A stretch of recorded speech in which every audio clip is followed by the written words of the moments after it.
Fala, torcedor rubro-negro, bem-vindo ao canal de notícias do Atlético Paranaense, mas antes, não se esqueça de se inscrever no canal, curtir e comentar o vídeo. Vamos às notícias.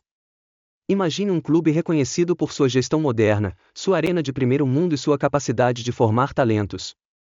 Agora imagine esse mesmo clube enfrentando um impasse silencioso, longe dos holofotes. O projeto de se transformar em uma SAF simplesmente travou.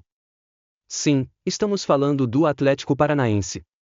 Nos últimos meses, o clube vinha conduzindo com muita cautela as tratativas para se tornar uma sociedade anônima do futebol.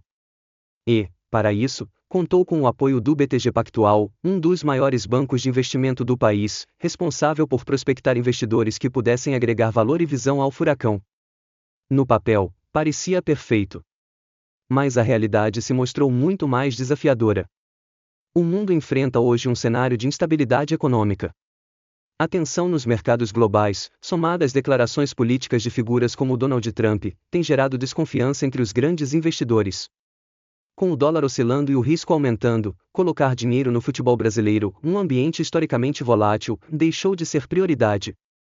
Mas o problema não para por aí. O Atlético não quer qualquer investidor.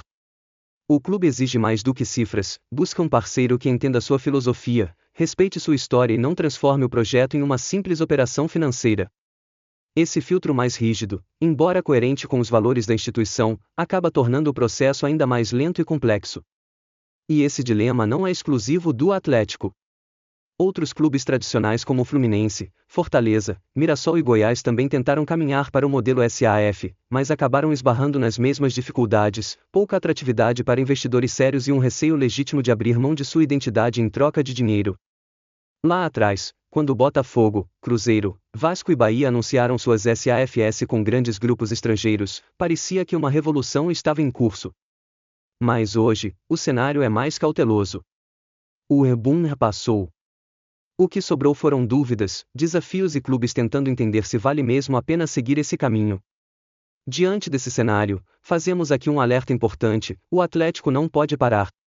A SAF pode, e deve, ser um projeto de médio a longo prazo. Mas a essência do clube, aquela que o transformou em exemplo de gestão no Brasil, precisa ser preservada. É hora de voltar ao básico, investir na base, revelar jogadores, fazer boas vendas, equilibrar as contas e continuar crescendo com os próprios pés no chão. No fim das contas, talvez o melhor investidor que o Atlético possa encontrar seja ele mesmo. Agora vamos mudar de assunto e falar dele, sim, ele mesmo. Gonzalo Mastriani. Eu sei que parece exagero, mas esse vídeo é quase uma carta aberta. Não sou hater do Gonzalo Mastriani, mas se eu pudesse sentar com ele, olhar nos olhos e falar tudo o que ficou entalado, seria exatamente isso aqui. Porque essa história era para ter dado certo. A gente acreditou. A torcida acreditou. O clube apostou. Mas o que era para ser um casamento perfeito virou uma relação frustrada, desgastada e dolorosa de assistir. Quando Vitor Roque saiu, o Atlético precisava de um novo nome para carregar a camisa 9 com honra. E a chegada do Mastriani parecia feita sob medida, um dos times que mais cria chances no Brasil contratando um cara que se destacava justamente pela finalização.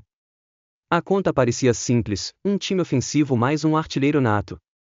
Tudo indicava que a gente estava prestes a ver nascer mais um nome de peso entre os grandes atacantes da nossa história, como Washington, Alex Mineiro, Marco Ruben e o próprio Roque. O começo até alimentou essa ilusão.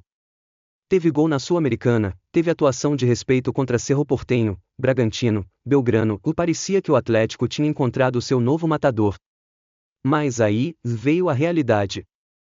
E ela foi dura. Quando a pressão aumentou, quando os jogos começaram a valer de verdade, o que a gente mais precisava de Mastriani foi justamente o que ele não conseguiu entregar.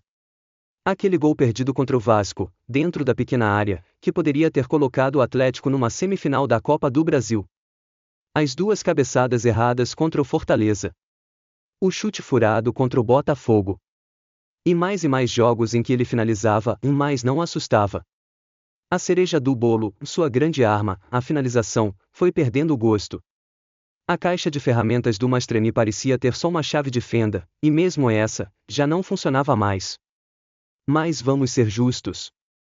A culpa não é só dele. 2024 foi um ano estranho pro Atlético. Técnico indo e vindo, estilo de jogo que mudava a cada mês, ambiente estável, pressão, cobranças. O clube também falhou. Mastreni não teve estrutura, respaldo nem constância. Ninguém brilhou em meio ao caos. Mesmo assim, com o passar dos meses, dava para sentir, ele já não falava mais a língua do time. Não se conectava com a torcida. Não parecia mais motivado. Internamente, era visível que o Mastreni não queria continuar. E a verdade é que a gente também já não via mais sentido em tê-lo por aqui. A ida para o Botafogo pegou todo mundo de surpresa. Afinal, o atual campeão da Libertadores e do Brasileirão apostando em alguém que não fazia gol há mais de 20 jogos? Mas no fundo, a saída dele era necessária. Não tinha mais clima. Não tinha mais conexão. Era o tipo de separação que dói, mas alivia. Ele já estava desgastado com a camisa do Atlético. E a torcida já estava cansada de esperar algo que nunca chegava. Eu não desejo o fracasso do Mastreni. Muito pelo contrário. Tomara que ele reencontre o futebol, que volte a fazer o que sabe. Mas aqui, no Atlético, a relação já tinha morrido fazia tempo. A gente só não tinha coragem de admitir. 2024 foi uma mancha na nossa história. E a passagem do Mastreni é só mais um sintoma desse ano bagunçado. Agora é hora de virar a página, buscar um novo camisa 9, alguém que não só entre em campo, mas que vista a camisa com alma, com entrega, com fome. Porque no final das contas, Gonzalo, você não foi o pior jogador que já passou por aqui. Mas foi, talvez, o símbolo mais claro de que só talento não basta. Faltou conexão. Faltou entrega. Faltou acreditar junto com a gente. E aí, torcedor, curtiu a notícia? Deixe seu comentário abaixo e fique atento ao nosso canal, pois aqui você tem todos os dias notícias do nosso furacão.